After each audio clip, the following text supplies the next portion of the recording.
Bueno, arratsaldeon, ongi etorri beste behin Crossover Festivaleko 9. ediziora, 3. eguna daukagu gaurkoan, eta Kristinak esan duen bezala, gaurkoan gai serioa daukagu. Gaurko mainguruak streaming aroa, izenburupean aurkeztuko du streaming plataformen egoera, eta lehenik eta behin gure gonbidatuak aurkeztu nahiko nituzke. Hortik hasita Katixi Agirre, euskal idazlea, ikus-entzunezko komunikazioan doktorea eta EHUn irakaslea. Hamek ez dute eleberriaren idazlea zara, gero zinemarako egokitzapena egin zuten Salve Maria izenburuarekin. Kristina Zorita, kazetaria, gidoilaria eta zuzendaria, eta hemen lista handi bat daukat, irakurri egingo dut, Aizeko kidea, Feroz sarietako epaimaikidea, hemen elkarteko sortzaileetako bat, eta ITBren parte den pantaila handiak blogaren zuzendaria izan zara. Izan naiz, bai. Izan zara. Desagertu da delako, bai.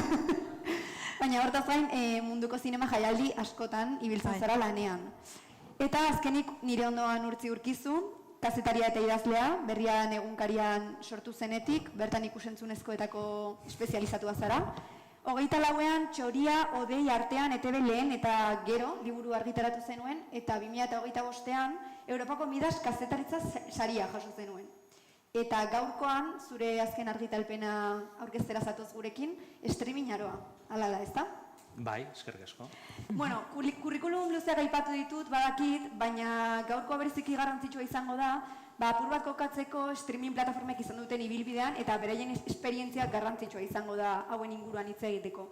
Beraz, lehenik eta behin Crossovereko gonbitea onartzagatik eskerrik asko. Eta apur bat zuek kokatzeko eta etxeko entzuleak ere jarriko gara liburuaren inguruan ja hitz egitera, jakiteko zerren inguruan doan.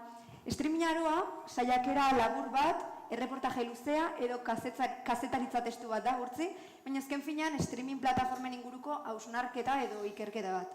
Zuk noiz izan zenuen, hau idazteko grina edo pasio hori? Bueno, aipatu duzun bezala, 2024an argitara eman nuen ETB lehen eta gero saiakera, eta hori duela 2 urte izan zen. Eta liburu hori argitaratu zenean, EITBek plataforma bakarra zuen momentu horretan, primeran, gero plataforma gehiago sortu ditu, baina gero konturatu nintzen, bazagola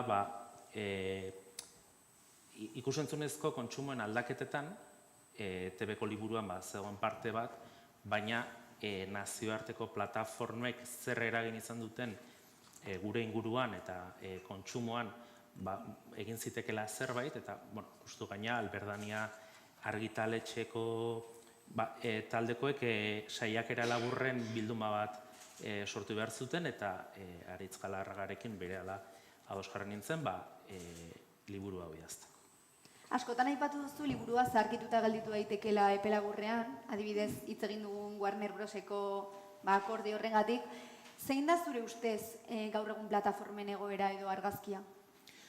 Hori, esan bezala, aurreko batean ere, estatu batuetan sektoreko batek esan zuen, orain esaten dena, 5 minututan zaharkituta gelditu daiteke, eta etengabe daude berriak, etengabe ari dira gauzak gertatzen, baina hor titular bat botatzekotan, Garazi Goiak berak bota zuen batean, eta horri buruz galdetu nion, dela Netflixek irazi duela plataformen gerra hori. Netflixen inguruan hitz egitera pasa aurretik, galdera ireki nahiko nizuek ez zueleren eskak, zein da zuen erlazioa gaur egun streaming plataformekin? Bueno, hasiko naiz ni. Beitu nik bi ditut, baina egia esan, eta hori oso itxosia da hemen esatia, baina oso gutxitan erabiltzen ditut, zoritxarrez, porque gauza asko daude, lehen hori epatu duzun bezala, hori Feroz sarietan nago, eta orduan, igual ez dakit noiz azten geha, baina igual urritik egoten gera propio daukagun plataforma bat begiratzen, hori gero ez da bedatzeko. Eta gero ni oso zinezalea naiz, eta zinera juten naiz ia egunero. Osea, ia egunero ez, ia astero. Orduan, azken batean, plataformak erabiltzeko gutxi. Horrena, adibidez beste bat, hori Netflix eskura daukat esateako, nik etxean ez daukat Netflix, baina eskura daukat eta orain engantzatuta nago serie batekin, osea, naiz un poco, ez dakit nola esan gora eta berak egiten ditut, ez? Ni HBO daukat, eta nik eskatutan egon, zer gertatzen den HBO-rekin, porque azken batean Netflixek erosten batzuk gauza bat, baina orain ematen du beste batek erosi behar duela, eta gainera, badakigu ze lerro politiko daukan edo ideologiko dauka, eta horrek eskatzen nau, eta gainera uste zure liburuan enpatzen duzu, ez? Orain kirolarekin sartu dira, eta nik Pariseko Olimpiadak HBO-n ikusi ditun, hori aukera mandutelako, eta hori aprobetsatu nuen. Eta gero filmin, eta niretzako da nire, filmin gehiago ikusten dut, esan behar dizut, baina, bai, hortik. Egia esan, ez dut asko kontsumitzen, beste gauza asko dauzkadalako tartean, baina, bai, esati dut, orain engantzatuta nago, serie batekin. Eta zein da? The Diplomat. Osea, bai. Gainera, pertsonaia emakumea eta sortzailearen emakumea, nik uste, gauza asko ditu, aparte politika, klaro, eta nazioartekoa, eta, gauza asko ditu nire engantzatzeko, baina bai. Arratsaldeon eta eskerrik asko, hona etortzera gonbidatzeagatik. Neure harremana streaming plataformekin, zesan dezakete, estua, eta egunerokoa. Ja, streaming plataformak oraindik gurean ez zeudenean, modu legalean, behintzat ez zeudenean, orduan ere pirata bat nintzen, eta niretzat kuebana bezalako ez dakit norbait gogoratuko den hemen, web horri hori, plataforma ilegal hori, argentinarra, hor sekulako kontsuma egin nuen, eta gero, ja legalki egin izan dugunean, handik eta hemendik ibiltzen naiz pikatzen, ez beti arpidetuta, betiko arpidetza bakarrik filminen daukat. Hori guztiz fidela naiz.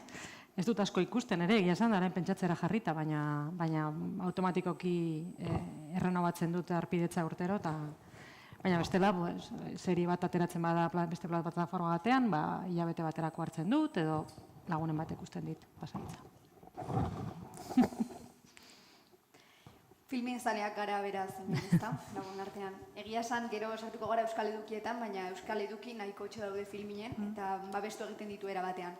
Zinema aipatu duzula, Kristina, hasiera batean behintzat Netflixek bazuen zinemarekin lotura handia, ez? Azkenean pelikulen alokairuarekin hasi zelako. Zein izan zen zuen kasuan zinemarekiko lotura hori sorrarazi zizueden filma?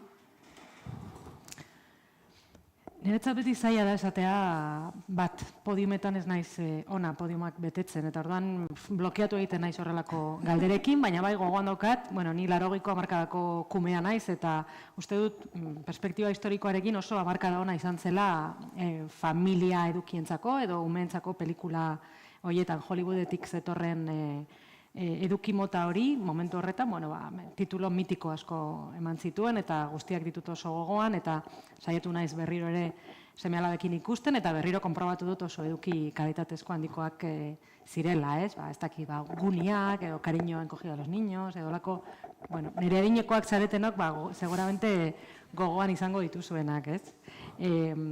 Orduan ez daukat bat aukeratzeko. Zinema bazen nire haurtzaroaren parte importante bat, eta zinema eta seriei buruz ere ari garenez, nik aipatu behar ditut ere, garai horretan, 80ko hamarkadan eta 80ko hamarkadan, baita ere estatu batuetatik zetorren sitcomaren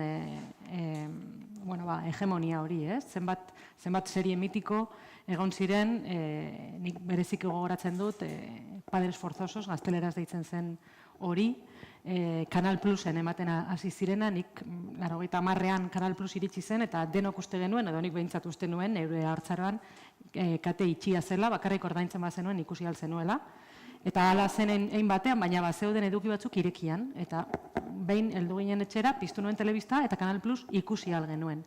Nik pentsatu nuen hori sorginkeria bat zela, bakarrik nire etxean gertatzen zela, eta sorte hori izan genuela, eta Padres Forzosos ikusi ahal izan genuen, aizpak eta biok, eta geratu ginen txoratuta, serie horrekin, erabat jarraitu genuen, behin baino gehiagotan ikusi, superpop erosten genuen, posterrak etortzen zirelako, serie horrekin, eta ordan, agian gehiago markatu ninduen serie horrek edozein pelikulak baino.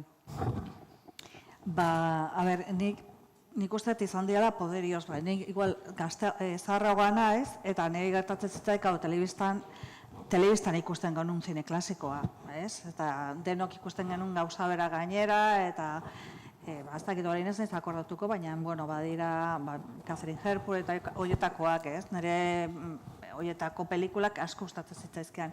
Nik dena den memoria txiki bat egin da, eta hori ez da zirrara, baina oso deigarrian zer nolako eragina daukazuan zineaz. Ni txiki nintzenean, 5 urte nituen, 5-6 urte, aizpa gazteena jaio zitzaigun. Orduan, aitak eraman gehintun aizpa herrikoa eta ni, eraman gehintun zinera, zer eta Alice in the Wonderland ikustera. Eta, klaro, gu atea gintun etxatik, precisamente, amaren kontra, ama nekatuta zegoen alaba txikierekin, eta orduan, ez gehiago nekatzeko.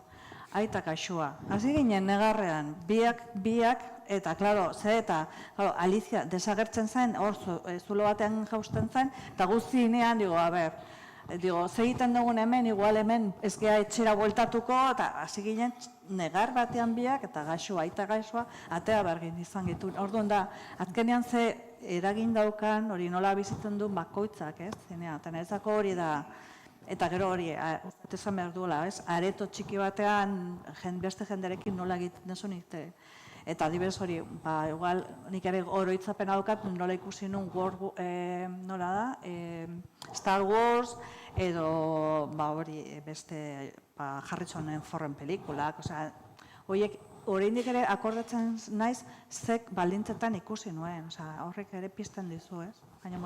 Eta gero, igual telebistaz aipatzeagatik, nik ere, behitu, oso gutxi kontsumitu dut, baina bajatu daukat West Wing osoa,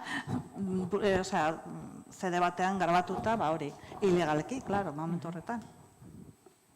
Nik uste, ez ditut behiratu ze urtetan jaio zuten, baina erreferentziengatik Kristina baino pixka bat gazteagoa naiz eta Artixa baino pixka zarragoa, eta nik liburuan ere aipatu dut ET, zinean, 7 urtekin, eta telesaia 10 urtekin V. Eta Superpop ez nuen erosten, baina teleindiskreta bai. Eta gaina gogatzen naiz, nire adinkide batzuei teleindiskreta erostea ez zioten guztien, baina nahi bai, eta hori, eskerrak nire Donostiko amonak guztien zela teleindiskreta erosten, eta V-ren material gaigarrea. Bueno, V, behitu aurrekoan epatu genuen V, guretzako izan zen oso... Eta ni agordatzen ez, unibertsitatea joten nintzela lehioara, eta autobusez, eta kontatzen genuen dinasti eta Falcon Crest badea gure garaiko kore, Niri etziaten usten, V ikusten, eta kaso egin nien. Beldurrezkoa zen. Horrenik ez dakit, ez dut inoiz ikusi.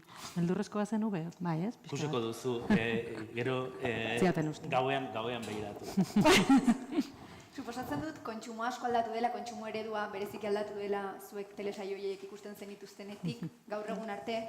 Urtzik liburuan aipatzen du, liturgia zen telebista ikustea, errito bat. Orain kontsumoa desakralizatu eginda.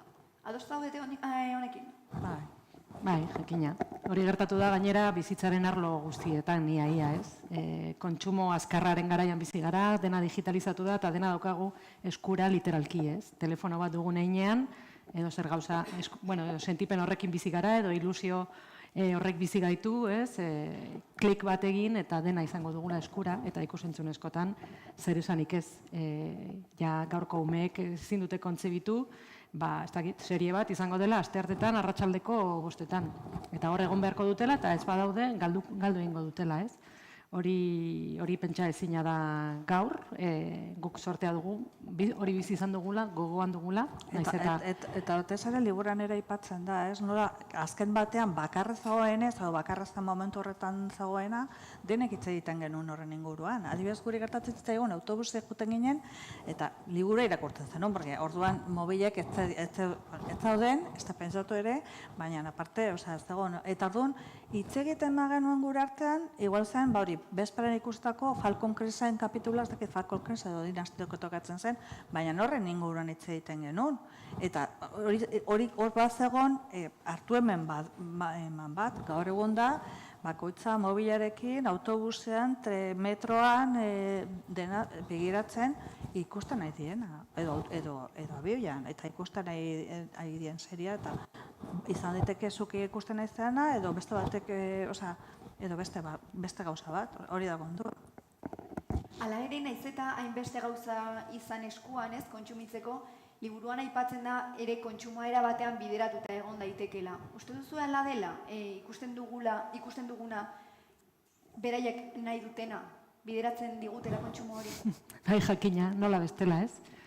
Katalogoak infinitoak dira, orduan ezingo genuke sartuta, batzutan oso gauza konkretua badakizu badagoela eta basoa zara, baina eguneroko errutina horretan, zuk nahi duzuna da, piztu, plataforma horretan sartu eta topatu, azkar, asetuko zaituen zerbait, ez? Eta horretarako lanean daude, plataforma horiek, etengabe pertsonalizazio horretan lanean, zuri azkar emateko eduki bat, zeinetan klik egingo duzun azkar, ze badakite, uste 2 minututik aurrera, baldin bazaude bilatzen, plataforma hori usteko probabilidadeak gora egiten du, esponentzialki 2 minutu horietatik aurrera, ez? Ordan lan egiten dute, berehala engantzatuko zaituen zerbait horren, edo hori zeure aurrean aurkezteko. Beraz, alde batetik logikoa da, normala da, kontua operatibo bihurtu alizateko, baina beste alde batetik, claro, horrek efektuak ditu, ez? Zer ikusten dugu, baina hori pantaila baten aurrean jartzen garen guztietan gertatzen da. Uste dugu badugula askatasunaren ilusio hori, eta benetan ari gara ikusten esaten digutena, ez? Inkluso YouTubeen sartzen zara bideo bat ikustera konkretuki hori nahi duzulako ikusi, baina berehala beste bat dator, zuk aukeratu ez duzuna, eta ziurrenik geratzen zara, ez? Edo musikarekin. Kanta bat jartzen duzu, plataformaren batean, kanta hori entzuna dizulako, baina gero datorrena, ez duzuk ja aukeratu, ez? Igual aukeratuko dugu, ikusten dugun, edo kontsumitzen dugunaren, ez dakit, plataformen arabera, baina igual 100%. Eta 180% beste norbaitek aukeratu du guretzako, ez? Baina askotan ez gara konstiente. Eta pentsatzen dugu, eskuetan dugunez, gu dugula kontrola, ez? Guk ez dugu kontrola. Kontrola makinak du, kontrola du makina horren jabeak, edo makina hori programatzen duenak. Eta nola egiten da adibidez estrategia aldetik, pertsonalizazio hori, edo kontsumoa bideratzeko estrategia? Horiek jakingo dute, ze gauza horiek algoritmoak beti daude sekretupean, ez? Hori da plataforma hauen benetako aktiboa, beraien algoritmoa, nola elikatzen den eta nola gainera ari den aldatzen etengabe. Orduan, zehazki ezin da jakin, ez dute esaten, baina sartzen garen bakoitzean, plataforma batean sartzen garen bakoitzean, gure klik bakoitza ebento bat da, ez? Horrela esaten diote, ebentoa deitzen diote. Klik bakoitzak zerbait esaten du gutaz, eta klikak da, ez bakarrik ze titulutan klikatzen duzun, baizik eta ze tituluari paso egiten diozun, edo, batetik bestera nora zoazen, edo zenbat denbora ematen diozun bakoitzari, atzera aurrera egiten duzun, inkluso ze dispositibotan ari zaren, batzutan igual telefonoan zaude, beste batzutan telebistan, orduaren arabera, dena dakite zutaz, hori da gauza bat askotan esaten den, eta jendea ez da erabat konstiente zenbat dakiten gutaz, esaten dugunean, ezke gure datuak hartzen dituzte, jendeak oraindik uste du dela gure izena, gure adina, eta ez dakiz zer, ez da hori bakarrik, da egiten dugun guztia, eta egiten dugun guztia, hor ez dago gezurrik, da Google bezala ezin zaiola gezurrik esan, esan aldiozu gezurra medikuari, baina Googleri galetzen diozunean zure sintomaren batengatik ez diozu gezurrik esaten, ez? Mundu digitalean gaudenean ere ez dugu gezurrik esaten, sentitzen dugulako bakarri gaudela eta libre garela eta inor ez dugula begira, ez? Eta justo kontrakoa pasatzen da. Egiten dugun guztia, kontrolatua dago, prozesatua dago, erabilia da eta errentagarritasun bat ateratzen zaio. Eta datu guzti hauek izan da, eta evento horiek izan da, hala ere, esango zenukete, edo aipatu da gainera, Netflix izan dela irabazlea, ez? Netflix dela beste plataformen gainetik irabazlea. Bai, eta nik galdetu nion Garazigoiari hori, zergatik eta bere erantzuna da, lortu duelako errentagarritasuna besteek baino askoz errentagarritasun gehiago, eta gero hori datuetan ere, arpidetza mundu mailan, noaiteren nazioarteko streaming plataformak aintzat hartuta, munduko herrialde gehienetan daudenak, Netflixek ditu 325 milioi arpidedun, ia 1.000 milioi kontsumitzaile, eta momentu honetan bera da lider bai. Eta era batean, esango nuke ere, honek kultur eredu bat sortzen duela, guk kontsumitzeko kontsumo eredu bat aldi berean, aipatzen duzu, era batean, pantailak direla transmisio bitarteko hegemonikoa, hau da, komunikatzeko eta kontsumitzeko era nagusia.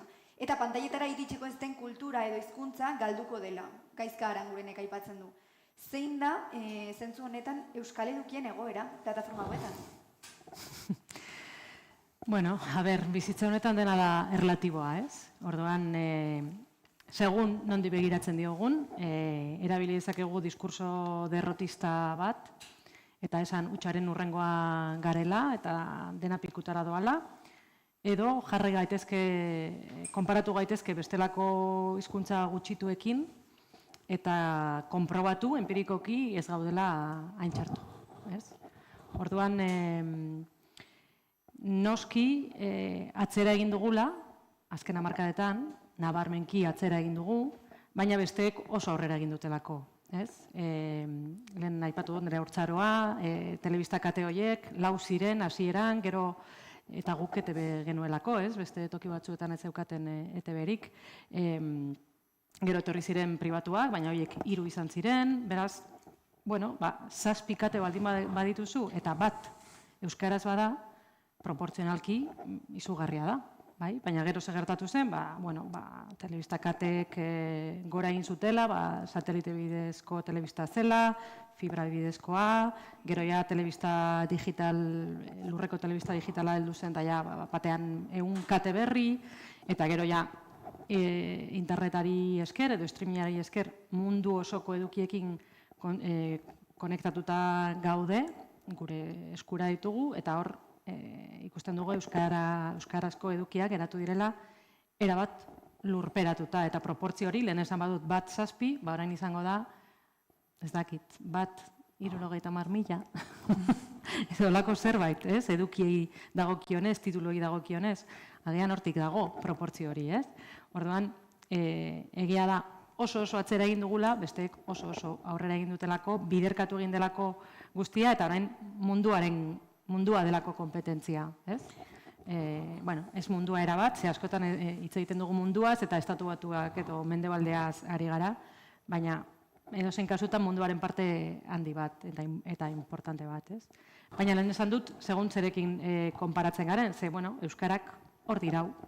Bizi izan dugu garai nahiko ilun bat,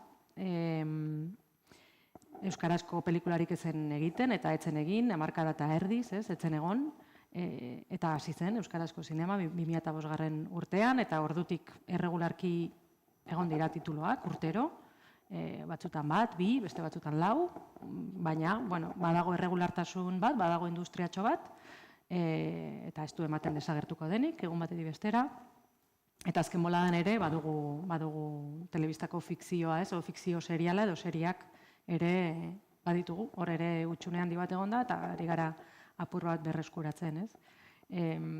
Orduan, kontuan izan da, euskara hizkuntza gutxitua dela, egotea bakarrik jabada asko. Eta hori askotan ez dugu ikusten, baina konparatzea besterik ez daukagu, ez dakit, galesarekin, euskara eta galesa askotan konparatzen dira, beraien ezaugarriengatik, ez? Hizkuntza, hiztun kopuru antzekoa, gainera alboan daukate ingelesa bezalako hizkuntza hegemoniko bat, eta horrekin konparatuta adibidez, oso ondo gaude. Eta Europako beste hizkuntza gutxituen patua gaur egun da ikusentzunezkoetan ez egotea, ez daude, gehienak ez daude. Eta euskara badago, katalana badago, nabarmenki, oso indartsu, gainera, oso indartsu, txikitasun horretan, eta bigarren euskara dago. Europako hizkuntza gutxituak kontuan hartzen baditugu.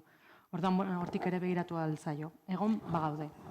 Beitu duela gutxi egon nintzen Vilnan, Lituanian, justu duela 4 urte, ez gehiago. 2018an Europak egin zuen horrelako zuzenta arau bat, eskatuz, bai plataformetan, plataformetan dauden eduki guztietatik 130% Europarra izan behar dela.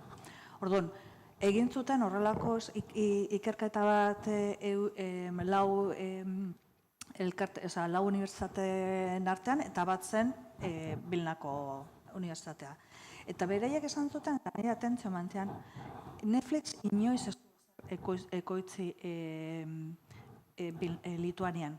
ez zaila interesatzen merkatu bezala. Kezkenian naiz eta herri baten edo estatu baten hizkuntza izan, ez zaila interesatzen. Eta beraiek dagoena bakarrik da, batez ere, baina hori Netflix ere zaintzen sartu, batez ere egiten dute, ez dute ikusten telebista saiorik, egiten dute batez ere zinea. Lituanian egiten dena da zinea. Zinea pantailetara juteko, zine aretoetara juteko eta gero pantailetara. Eta justo ni iritzen nintzen hotelera eta zer ematen nahi zien La Promesa. Hoteleko telebista jarri nun, ohitura hori doka, telebista jarri nun, eta zer ikusi eta de repente telebista, bertako kate publikoan La Promesa, itzulita ez, ze horiek daude, horiek dira, nola da, Sobiet Batasunetik etorritako kultura daukate, eta segiten da, entzuten duzu gazte, jatorrizko bertsoan, eta gainetik norbait lokutatzen. Hori, berei goituta daudelako. Baina gutzago da, akordatzen naiz, gurekin gu gonbidatu gintuen irakasleekin eta berak ez duzun. Baina nola egiten dute hori, ezin dezu jarraitu. Ez dezu, guk ez gaudelako oituta, baina hori da Sovietarretik datorrena, Moskun eta horrela ikusten dute telebista. Baina, hori Lituanian etzen ekoizten, etzen telebista ekoizten serierik, porque ez zaila interesatzen, eta hori, eta estatu bat da, eta gero, komentatu duzuna, nik adibidez, duela urte batzuk egin nuen ikastaro bat giro egintzan, eta etorri zitzaidan galeseko tipo bat, eta berak esaten, hori eske, enbidia pasatzen, enbidia ematen diegu, hori, gutxiengo beste herridari,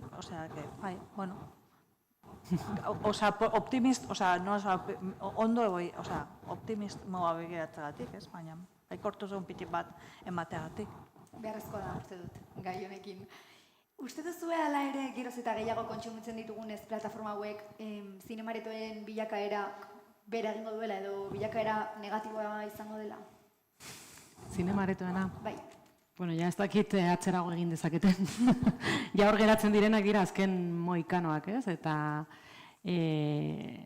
nik uste mantenduko direla, baina evento bezala, ez Netflixeko evento bezala, baizik eta zerbait berezia jendeak tarteka egin nahiko duena, ez? Eta ez, orain dela 60 urte, jendea etengabe joaten zela zinemara, eta inkluso sesio dobleak, eta ikusentzunezkoak konsumitzeko modu ohikoena hori zen. Orain izango ohikoena beste bada, eta ez ohikoena hori, ez? Joatea, agian norbait bereziarekin joan nahi duzulako, zerbait berezia egin persona batekin, edo pelikulak eskatzen duelako, askotan hori da kontua, ez? Pelikulak eskatzen duelako espektakularidade hori, pantaila handiak bakarrik ematen dizuna, edo, zerbait berezia, uste dut hori dela gaur egun, eta horrela mantenduko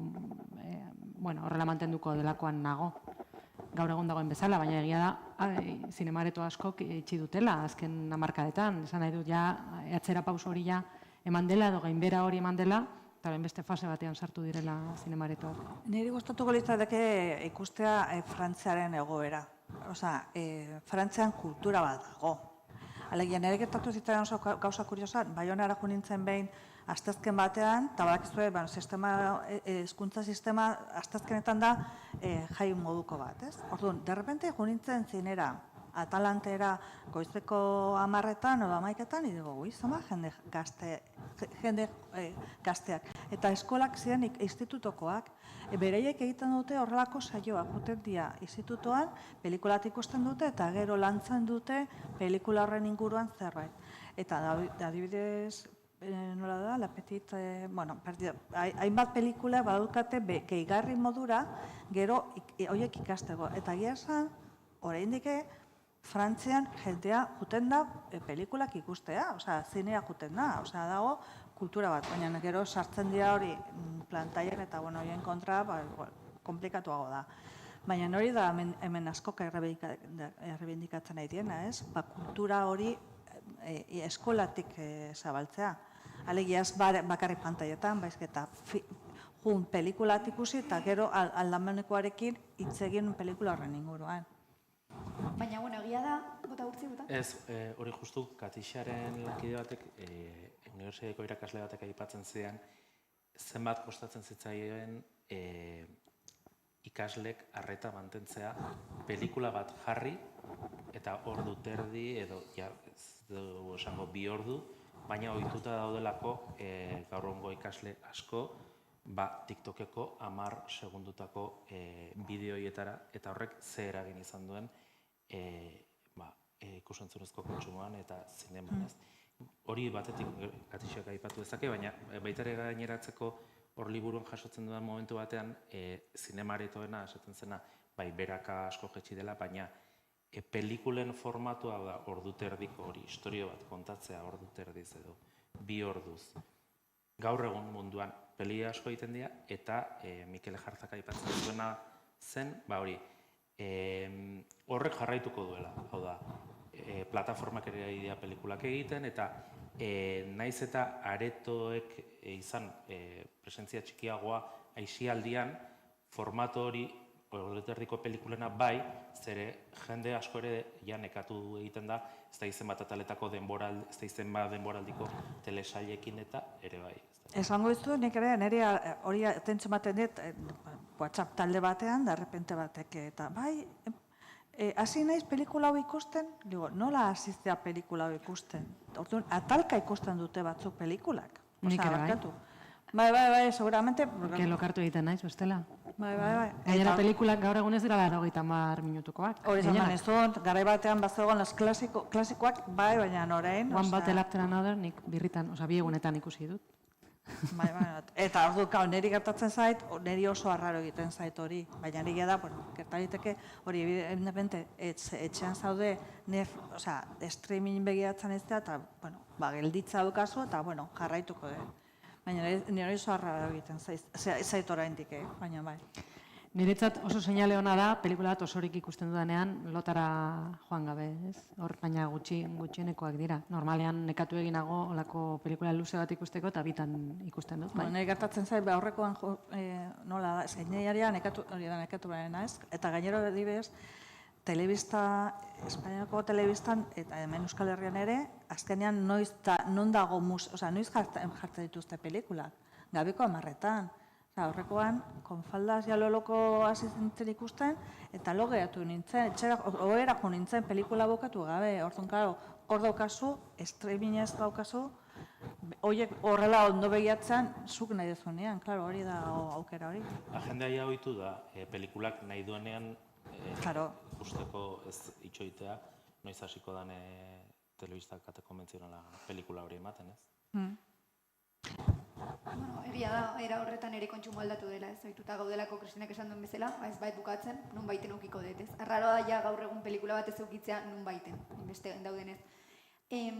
Hasiera batean, agian pelikulak zeuden bakarrik, orain kirol edukiak daude, jokuak, apostoak egiteko aukerak, eta aipatu duzun bezala, orain ere plataformak hasi dira pelikulak ekoizten.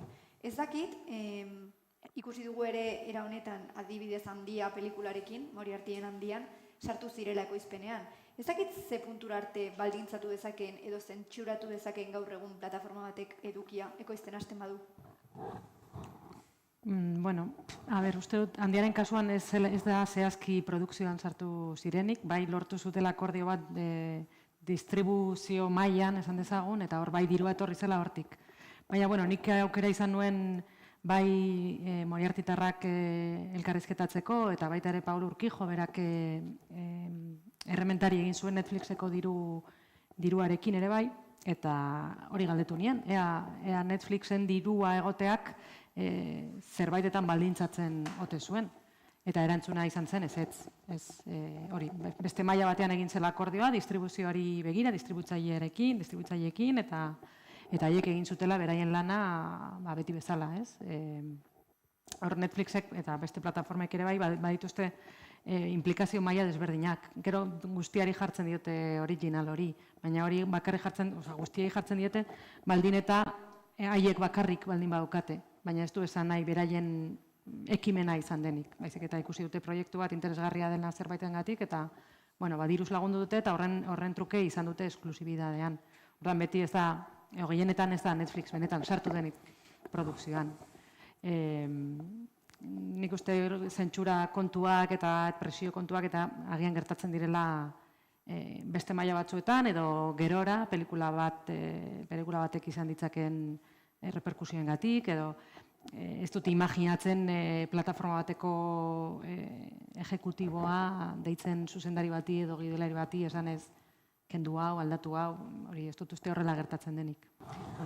Alare, Matt Damonek lehengoan aipatu zuen, Netflixeko pelikula batzutan eta badirudi behartzen dituztela jakinda ikusleak daudela bitartean mobileakin, sakelokoekin eta hola, eta arreta ere desberdina denez, egon behar dutela kontatzen, ez da izen bat denbora... Errepikatzen, ez? Bai, zeri buruz da. Eta hoin, ez da izen batero, kontatzen pelikula ontaz dijoa, eta hori ez dakit, Damonek ala botazun. Bai, holako zerak zuzen lerroak edo egongo dira asko, baina, bueno, beti egon hori zaman ez duen, eta telebista normalean ere, kizerke azken batean, dirua jartzen duen edo zeinek eskatuko dizu gauza batzuk. Gauza kuriosoa horren inguruan, horrein ez nez akordatzen zehazki, uste Netflixekoa da, zer nola ditzen da, Carrancedo egin zuten dokumental bat, akordatzen Iruñan egon zen Manadaren historia horretan, eta bar, eta akordatzen da ez jartzen zuela, ez dakit Netflix jartzen zuen, eta esan nio, eta hau sartu dira, eta esan zuen, Netflix Portugalekoak. Espainiakoak ez zitzaian interesatzen, eta Portugaleko. Esango nuke Netflixela, orain buruz egin naiz, baina beraiek bazekiten non ukitu.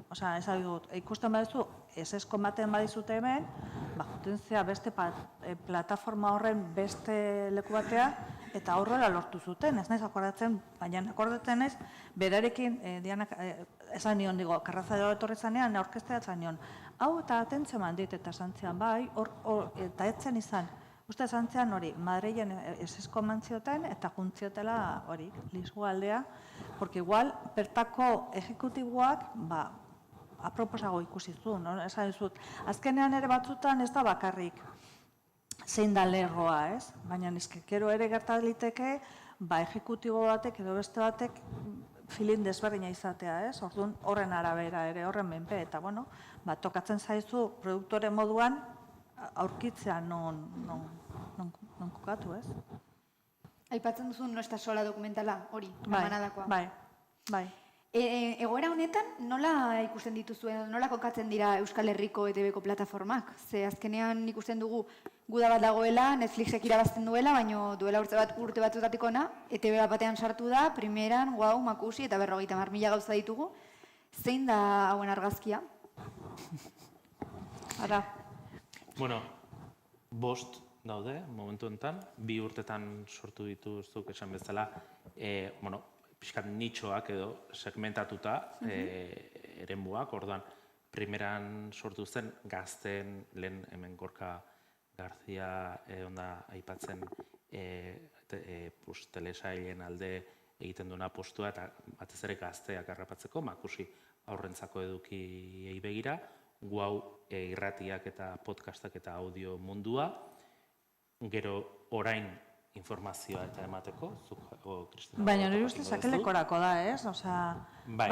Hori da leheno EITB eta sareetan ere, sare sozialetan, eta gero azkena da ETB-on, lehen EITB nahi erantzena, orain dela ETB-on, eta azken pausua izan da estrategia digital horretan, ETB3 eta ETB4 zeuden tokian, ETB bat on eta ETB2 on, kate digitalak eta bi kate horiek ere ikus daitezke horien programazioa interneten eta plataformetan. Uste hori dela eta horren inguruan ere badaude iritzi desberdinak. Nik aurre hemen ikusle moduan itzen dezaket, porque egia esan neko EITB-koa naiz, baina EITB oso handia da, eta ez dut gauza asko jarritzen. Adibidez, nik badebokate primerako azpidetza eta horrela ikusi nuen aurreko batean Ander eta Jul idatzi nuen horren inguruan, eta jarri nintzen ikusten, eta zenbat gauza dauden, eta adibidez, orain jarraitu berdet argi gorriak ikusten, ze aurrekoan egon nintzen seriaren aurkezpenean, eta kristona gustatu zitzaidan, jarraitu beharko dut, eta eskerreko daukadala, eta berriztatu dut, eta baitu, primeran ere astu zaiten kontatzea, neukan hori ere badaukat. Nik uste, norbaitek esan zuen, aurrekoan ETB3 eta ETB4, guk akordatzen ez, komentu baten, komentatu ziaten, zenbat kanal behar ditugu. Eta zantziaten, franja bat dago, eta orduan franja horretan euki behar duzu aktiboa, eta horregatik sortu ziren 3 eta 4. Nire ere 3 esan ziaten, ez den bakarrik aurrentzat, kulturare erako, eta ez dakit asko ibile den horretan, edo ez. Zalantza daukat, hor azkenean da, telebista konbentzionala jarraitzen dugu ikusten, edo jarraitzen du jendeak ikusten. Porque badago jende bat, ez daukana antenarik. Arrakala handia dago adinari dagokionez. Adineko jendeak bai ikusten du telebista. Bai. Bueno, ez baina nera amak adibidez orain, pantailan dago. Telebista oso gutxitan, informatiboen ikusten du, alaba entzuteatik, baina hori da, zoritzarrez hori ere dago koska bat, hor dago nola gauden, no? Baina bai, adinagatik esate duzuna, jende asko ja direktamente tabletan, eta orduan. Baina adineko jende batek ere ez du internetek etxean eta bakarrik telebista konbentzionala. Eta hori elikatu behar da, baina ez dizut urkatzen bai, esate dizut, nik keskatuta nago inguruan entzutan dut, eta nik 57 pasata uzkat, eta 57, eta zer dizut, nire inguruko jende bat, ni baino asko gazteagoa ez dena, jazaukate antenarik. Eta, difez, no, nik jatena likita. Baina horrek eskatzen zaitu zu telebistan agertzen. Claro, gure lana hori izan dela, baina,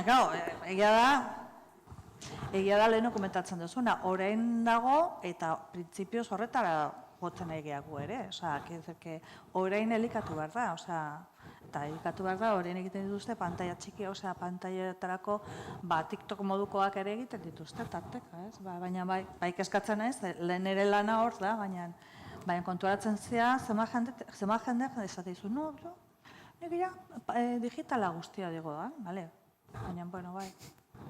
Bueno, nik uste dut hori berez, ez da arazo bat, azkenean da nondik etortzen den edukia.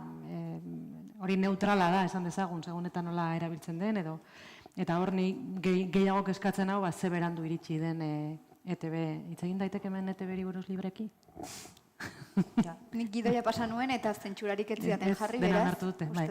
Bueno, iruditzen zait, 2005an iritsi bazen YouTube, izan zera pizka bat streamingaren hasiera, teknologiak ahalbidetzen zuelako hori bideoak azkar ikusi alizatea, ez lehen bezala gu gaztea ginenean, egoten ginela denbora pilo bat, bideo bat jeitsi arte, batzutan egunak bideo bat jeitsi arte. Emulez, edo? Hori da, kanta bat jeistea ja orduak ziren, eta pelikula bat pentsatzina, 2005 heltzen da, YouTube heltzen da, bideo teknologia berri horiek, Netflix pasatzen da DVD-ak banatzetik streaming zerbitzua ezartzera, ja bigarren hamarkadan, 21. mendeko bigarren hamarkadan, ja eredu hori ikusten da hegemonikoa izateko bidean dagoela, edo dela, ez? Eta aldiz, primeran heldu da, 2023an, ez? Oker ez banago, gutxienez esango nuke hamarkada bateko atzerapenarekin heldu da, eta hor bidean gauza asko galdu dira, galdu da generazio bat, nik uste. Ohitu dena, edo ohitu garena streamingera, baina euskarazko streamingik izan gabe, ez? Orduan, oraingoarekin izan bat edo bost, ez dakit, hor egongo dira beraien kalkuloak, arrazoiak, pentsatu nahi dut, beraien estrategiak, horrek ez nago hainbeste kezkatzen, importantena da heldu dela, ez? Eta hasieran oso apustu ambiziotsua izan zen, eta holako arrandia aurkeztua, dirugu nahikotxo, gure diru nahikotxo inbertitu zen hor, orain kontua da hori jarraitu behar dela elikatzen, ez? Plataforma hauek, esan duzuelen, Netflix orain da errentagarria, orain bihurtu den rentagarria, egon dira urtetan dirua galtzen, ez da galtzen da inbertitzen, ez? streaming wars hori irabazi ahal izateko. Orduan epe luzeko bizio horrekin aritu behar gara, ez bakarrik ekonomikoki, ez da importanteena telebista edo ente publiko bat delako, baina, bueno, diru ere ez da infinitua eta noski kontuz tratatu behar da, ez? Beraz, alde batetik inbertsio ekonomiko hori ulertu epe luzerako dela, eta gero, gogoratu behar dugu, EITB zertarako den, ez? Hori pentsatu behar dugu, zertarako dauzkagu ikusentzunezko ente publikoak. Zergatik ordaintzen ditugu guztion artean, ez? Uste dugulako, importantea delako, bermatzea publikoa den zerbitzu bat, ez dela bakarrik kontsumo gai bat. Zerbitzu bat dela, publikoa dela. Eta gainera, EITB-ren kasuan, eta hala dio bere fundaziotik hori argi dago, euskal kulturaren eta euskararen babesa ere badago, eta bada bizkarrezurretako bat. Euskarak ez du aurrera egingo ikusentzunezkorik gabe, hori nahiko argi dago, ez? Orduan, bueno, zera bikoitz hori, zerbitzu publikoa, edabide publikoak behar ditugulako, edo agian, ez? Igual debate publiko aldatzen da, eta bapatean erabakitzen dugu ez, ez? Baina momentuz horretan gaude, baietz, bermatu egin behar dela zerbitzu publiko hori, osasungintza bermatzen dugun bezala, edo hezkuntza publikoa bermatu beharko genuken bezala, eta beste alde batetik, gure kasu konkretutik, euskal kulturarentzako klabea delako, eta horretarako ere sortu zelako EITB, ez? Orduan, bueno, labur bilduz, berandu heldu da, hori ja ezin da atzera egin, hori denbora joan egiten da eta ezin da atzera egin, baina behin hemen egon da, jarraitu ezagun babesten, eta jarraitu ezagun pentsatzen, hau oso serioa dela eta herri bezala oinarrizkoa.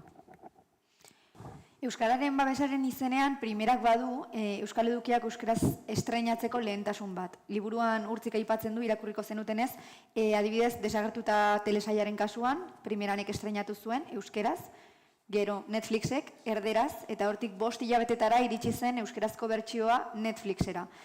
Ez dakit, euskaraz naiz eta ez egon, garrantzitsua den euskal sorkuntzak plataformetan egotea, edo bermatu beharko genuken, gure azkenean eskubidea delako, euskaraz egotea eduki horiek plataforma handietan ere, primeranen egoteaz aparte. Hori ere zehaztu behar da. Claro, telesail hori grabatu zutela aldi berean, euskaraz eta gaztelaniaz. Bi bertsioak aldi berean estena guztiak. Eta orduan, iazko udaberrian, estreinatzen zuten kapitulo bat astelehenetan primeranen euskarazko bertsioa, asteazkenetan Netflixen gaztelaniazkoa, eta zuk esan bezala, Netflixera iritsi zen handik hilabete batzutara, eta udaberriko estreinaldi horren inguruan ere, talde euskaltzale batzuk esatu ziren, esaten zuten, Netflixen behar lukela ere hasieratik euskarazkoa, baina hor bakoitzak hitzarmenean edo nolabait ere koprodukzioan hala adostuko zuten euskarazko bertsioaren lehentasuna izatea primeranek eta EITBek. Horren inguruan ez da daitu daiteke noski. Nik uste baiat, baina nik uste badauduela. Eta bitu, lehenu aipatu duzu Paul Urquijo. Nire oso atentzio bantzean hori Londresen nengoenean, bat egon tipo bat perukoa, eta berak esatzen, Euskadi, no seke, perosa, Paul Urquijo eta bar, eta Paul Urquijo arraitzaia zen, eta euskaraz ikusten zituen, klaro, gero azpitituluekin, klaro, imaginatzen Peru, Netflixen edo... Bikoiztuta, bikoiztuta ere bazagoen. Bai, bazagoen, haunek esaten zean behak jatorrizkoan ikusten du, azkenean ere, dependetan nola kontsumitzen dezun, hemen, gero itura bat dago, kanpoan jende askok, hori, inglesaz adibidez ikasten dutenak, ikuste dituzte, edo azpitituluekin, ez? Baina, bueno, eta, bera oso jarretzen lezutxua zen, Paul Urquijo, eta nik geratu nintzen, harrituta, eta, bueno, gero gertatzen zitzaidan, Money Heist, hau da, La Casa de Papelen zeukan garrantzia kanpoan, zubundigarria dutu zitzaidan, egia esan, baina egia da, nik uste behar da, ez? Saiatu behar geha, behintzat, euskarazko ekoizten dena, euskaraz geratzea, azpititulekin. Nik adibidez, ni oso kontsumitzen, jatorrizko bertsioaren kontsumitzailea naiz. Ordu ni saiatzen naiz dena jatorrizko bertsioan ikusten. Gero azpitituluekin irakurtzen ditut. Ja está. Eta adibidez leheno komentatu duguna, ez? Nik adibidez askota tarteka joaten naiz iparraldera Urruñera, Urruñako zine moduko bat eta Urruñako zinea da, hori beraiek eta asko zaintzen dute jatorrizko bertsoa, porque berez hori ere beste gauza bada, Frantzian gare batean jarritako gauza bada, badaude hainbat zine daukatenak, digamos, subentzio berezi bat, nola da, egile zinea jartzeagatik. Eta orduan, horregatik zaintzen dute, eta kontsumitzen da, eta orduan, adibidez, diplomata lehen oipatu dutena, diplomat ikusten eginez, jatorriko bertsioan, klaro, azpitituluekin. Baina bai, gustatu dugu ditzaiak azpitituluak euskera, agian bai, ez dakit dagoen egin ez begiratu. Baina, zaizut, niri dutzen zait, egon behar diela jatorrizko bertsioan. Bueno, uste dut galdera gehiago zela, ETBek izan duelako politika hau, haiek bikoiztu badute edo haiek egin badituzte subtituloak, haiek geratzen dira horrekin, ez? Eta adibidez, gertatu zen, uste dut, irabazi arteren kasua izan zela, Disney irapasa zela, baina bakarrik gazteleraz. Ez? Ez zegoen bersio originala. Barkatu. Gertatu izan zen oso fuertea, ze jarri zuten, egun batean euskeraz jarri zuten. Eta batean norbaitek deitu zuen, ez? Urrengo gunean, kendu zuten euskerazkoa, bakarrik gelditu zen gaztelaniazkoa, orduz geroztik, bakarrik gaztelaniaz ikusi daiteke irabazi arte. Orduan bai, egon da, esfortzu aktibo bat ETBren partetik, euskara egon ez dadin, ez bada, beraien plataformetan, ez? Eta hau da, mentalidade bat, bueno, esango dizuet, errendik ez nago ziur, libreki hitz egin dezaketan honetaz, baina atera zuen konklusioak, ez? Zer nolako zentzua daukan horrek, panorama global batean ari garenean, zerbitzu publiko bati buruz ari garenean, euskararen babesari buruz ari garenean, EITBren oinarrietako baten moduan, ez? Bueno, ez dauka inongo zentzurik. Bueno, nik uste hor da, primeran bestu nahi dezula, eta horregatik ez ikusten dut, eta azken batean beraien, nik ez dut ikusle moduan, baina imaginatzen da, azken batean esfortzu bat egin duzu primeran basortzeko, eta jende hori ez eskapu egitea beste leku batetara, baina gainera doan da, osea, kizir Disney eta horiek pagatu behar dituzu. Hau doaineko zerbitzu bat da, bakarrik izena eman. Nik gauza bat kontrakoa gertatu zaidana da, Ander eta Jul, pelikula zoragarria, eta lehen aipatu dezutenak, hori euskaraz, bueno, euskarako, osea, hibrido bada, euskaraz eta gazteraz agertzen da. Baina kuriosoa da, azpititulak bakarrik euskaraz daude.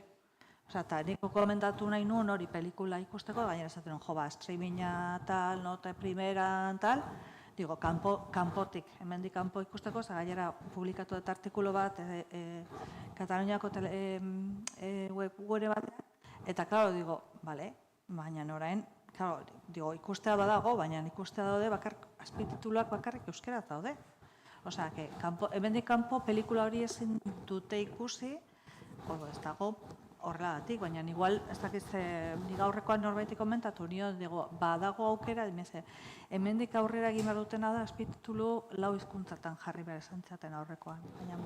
Gero badago gauza bat, primeran argitaratu zenean, edo argitara eman zenean, edo plazaratu zenean, esan zutela, edo nondik ikusi altzela eduki hori guztiak, eta hori ez da egia. Porque EITB bakarrik ditu, segun eta ze gauzena, bakarrik dauka, bere territorioan, edo agian Espainiar estatuan, uste dut Espainiar estatuaren kasua dela, eta adibidez, Valenciaga bai iritsi da primeranera, baina bakarrik, iparraldean ezin zen ikusi, adibidez. Baina kontrakoa gertatzen da ere, nire gertatu izan zai, arpidetu nahi izan nintzen, Frantziako telebistetan, arpidetza badaukat, baina jartzen naiz ikusten zerbait, eta errepente, zure lurraldean ez dago, eta hori da, nik aleuzinatuta nago, supuestamente Europan ez daude mugarik. Kasu horretan badago. Zoritzarrez ez dago posibilitate hori, zuk esazu, lurraldetasun kontuagatik. Ez da zintezu, Euskal Herrian ekoiztutako, Ego Euskal Herrian ekoiztutakoak ezin dira ikusi Ipar Euskal Herrian, eta kontrakoa ezin dezu Frantziako serie bat, telebista serie bat, hemen ikusi. Ezin dezu ez badezu hori bestera batea, baina adibidez France Televisioneko webgunean ezin da ikusi. Eta gauza bera gertatzen zait, eta orain ere gertatzen zitzaidan, BBC-rekin, baina BBC-ek dauka BBC Sound, nik jarraitzen nun irratikate bat, onlinein jarraitzen nun, eta orain ja ezin dut irrati hori entzun. Osea, azkenean izan, hauek muga horiek ezin ditut ulertu. Gogoratu naiz, barkatu itzultzea berriro irabazi arteko kontu adibide horta, baina kasu hortan, uste dut, errua batez ere Disney Plus. Eta uste dut ere, eta kasu hartan, zuraski, ez dakit, ez dut uste, ETB-ek izango zunik hor errua gehiago Disney Plusena, ze gainera aipatu behar da, plataforma hauetako batzuk, ez dakatelako inolako miramendurik euskararekiko eta hizkuntza gutxituekiko. Disney Plus da bat, Apple TV da beste bat, niz eta hoain ikusten izen seri bat Applekoa pila gustatzen, baina hori ez da kontua, ez dakate inolako ez, eta badaude beste batzuk, Sky Showtime, eta beste batzuk ez dutena zer euskeraz eta ez dutela inolako borondaterik horretarako. Eta gero bestea, bai, patzen eginena iparraldean eta hori, Makusiren kasua da baita ere, nahiko adierazgarria, ze Makusia horrentzako plataforman dukien 163 ezin da ikusi iparraldean. Nik hemen eskaera bat egingo nuke gure Europan dauden diputatu eta da hori begiratza zergatik gertatzen den, zergatik ezin dugu Europako hainbat herritik beste herrien egiten denena online ikustea. Osea, quiero decir que hain naiz plataforma, doako plataformak, dira, telebistaukaten plataformak, alegia. Eta orduan, digo, zergatik ezin da hori egin. Badakit hori, ez dakit zergatik 2018an egin zuten zuzentarau horretan, ez dakit hori ikusi zuten, begiratu zuten, aurre ikusi zuten, baina nik bai eskaera egiten dut, hori, osea, orain dagoen muga hori kentzea, ezkenean gaindiz, mugaz gaindiko, osea, mugarik gabeko Europa batean gaude, baina ezin dugu beste herrietan ekoizten diren gauzak ikusi, eta ez da, osea, Netflixen bai, osea, izut... Bueno, alda, ordaintze bada, eskubide kontu bada, eskubideak kudeatzen direlako herrialdez. Claro, hori da kontua. Baina, horretik zagatik badakit horti dela historia, baina... Balenciaga Disneyren zera batzen, Disneyk zeukan mundu osoan Balenciaga emateko eskubidea, baina EITBek bakarrik dauka bere lurraldean. Eta bere lurraldea ez da iparraldea. Maspalomas Hego Euskal Herriko aretotan bakarrik estrenatu da, eta primeranen ja ikusi daiteke. Baina iparraldean eta Frantziako aretotan, handikan ez dute estrenatu, eta orduan beraz, iparraldekoek ere ez aretotan, ez plataformetan ezin dute ikusi oraindik. Claro, hori da kontua. Bueno, gauza pila bat hitz egin ditugu. Asko gelditu zaizkigu ere hitz egin gabe, baina amaitzen joan behar dugu. Gomendatuko nizueke Sutsuki liburua irakurtzea, hemen aipatu ez ditugun adibidez audioen aferak daudelako liburuan, euskeraz aparte bikoizketak eta azpidatzeak hitz egin ditugunak ere bertan egoera azaltzen dutelako, aldi berean ere adimen artifizialaren inguruan hitz egiten dugu, etorkizuna zeinote den, ez? Eta, bueno, horretan ez gara sartuko, baina bai egia da, aipatu nahiko nituzkela eskerrak emateko bide batez, Euskal ikusentzunezko edukiak babesten dituzten hainbat plataforma, urtzik bereziki lan egiten duelako hor liburuan, zer non ikusi, pantaiak euskaraz, edo Netflix euskaraz zenaz, ez euskal eduki hauek erabatean babesten dituztelako, eta beraien eskubideak bermatzen dituztelako alduten neurrian. Eta orain amaitzeko pixka bat, eta hau gutxiz, gustatuko litzaidake urtzi kontatzea streaming arotik abiatuta zeintzuk diren zure hurrengo datak liburuaren inguruan hitz egiteko, edo zein den etorkizuna liburuarena.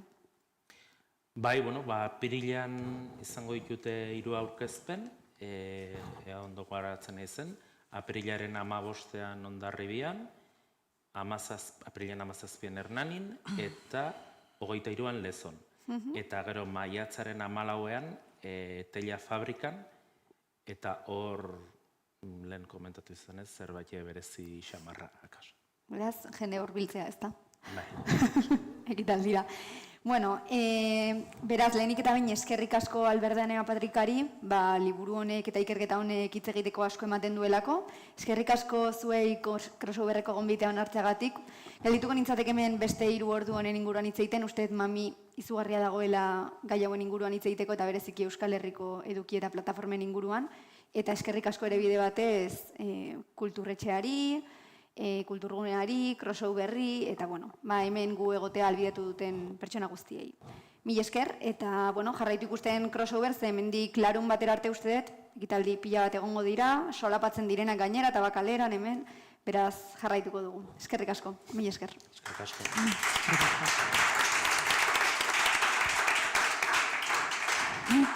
Jolasa.